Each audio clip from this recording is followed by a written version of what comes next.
Here's one of the most popular rings that I make. I'm using 0.8 20 gauge and I've got a ring stick or ring mandrel, triplet, whatever you want to call it, and I'm going to wrap the wire around the ring stick it's just a little bit bigger than the ring that size that I want to make. So I've made quite a few coils on the same spot, and now I'm going to use the short end to grip all those coils together. So I'm just using my chain nose pliers and wrapping the wire around a couple of times. I don't want it too bulky, but just a couple of times, and that will hold all those coils together. So once you've secured all the coils in one, use the long end, and really the amount you leave for this tail is really up to you. The more wire you have on this ring, the chunkier and the thicker the ring will be. So as you can see, I'm just using this long end to wrap around all those coils in a very sort of organic way. There's no neatness to it, but what I am doing is I'm not leaving any gaps. I want to keep it nice and tight. If I leave a gap, there'll be a gap in the ring, which is fine. That's one style of ring, but I want to keep it to be one solid metal band or shank. So just keep wrapping the wire until you've covered all the surround, all those coils. And as I say, you're going to have to make this a few times just to see, the results. Right, so once you've wrapped it all, just make sure there's no sort of ends, and just neaten that up. And now you want to hammer it to flatten it because it's a real mess. So put it back onto your ring stick, and it has to be a metal ring stick for this, and get your hammer, hold the ring stick against your body to give it a bit more sort of stability, and then sort of stroke hammer on the metal stick, and what you can see is it's stretching it and flattening it.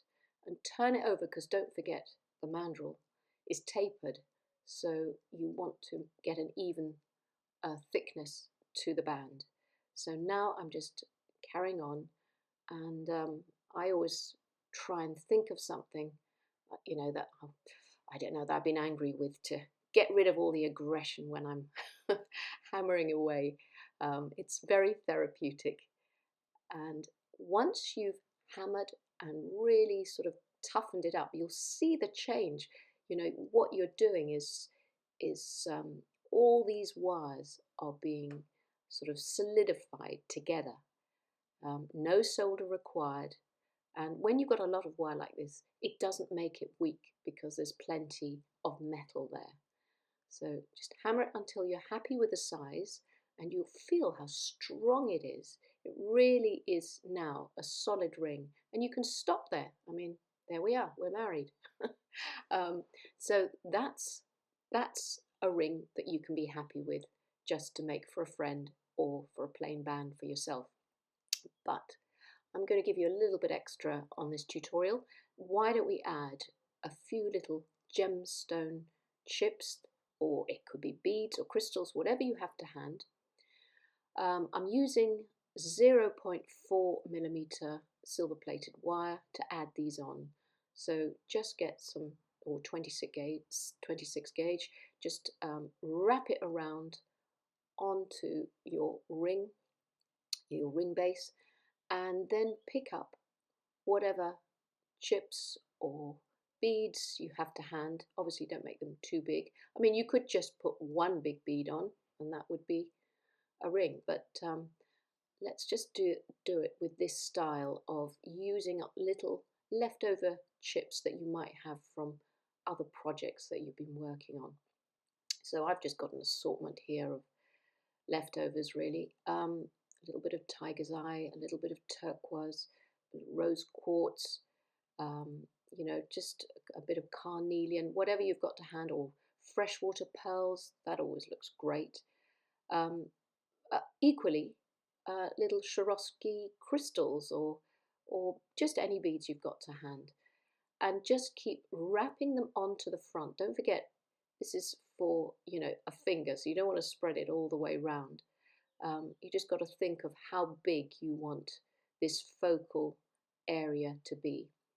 So I'm just adding them on and looking to see how they all sit together, and then just binding them on. You can see there's no particular technique to this at all. I suppose it's a bit like sewing something on, you're just, adding them on and then just using the end of that fine wire to wrap around and hold them on to the shank of the ring. So with whatever wire you've got left over, just use that to go around the base part of all the, the little chips that you put on, the beads you put on, and that just makes sure that they're all connected and, they feel nice and safe. Now I'm not going to end there because I want to just give it a bit of a finish. So cut yourself a nice long length of 0.8 again, the 20 gauge, and this will create a nice little sort of nest setting for them.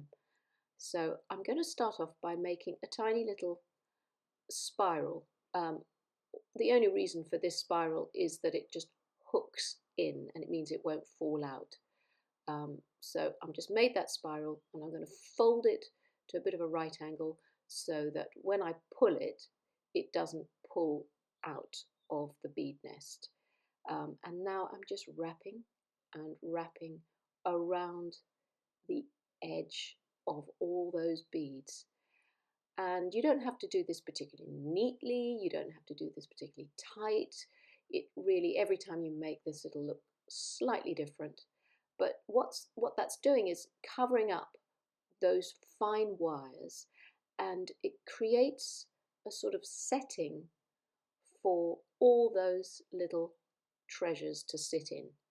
And with the end, you can finish that off by wrapping that back around the edge of the ring, and always leave the cut end on the outside so that when you push your finger through, there's no spiky end. So just squeeze that down. Once you've got the end there, just make sure that's completely sort of squashed down, and you'll just want to put that back on your ring stick again, your ring triplet again, because we want to make sure that where we've just finished off that wire, that we sort of hammer it flat and get it to blend with the rest of all those hammered work hardened wires.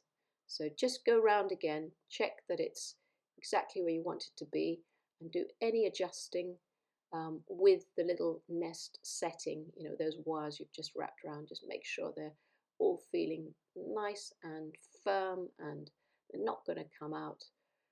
Always spend a bit of time with that sort of finishing. And there it is, a beautiful little nest of chip beads. You can put that on straight away and you're ready to go. So you could do this with different versions.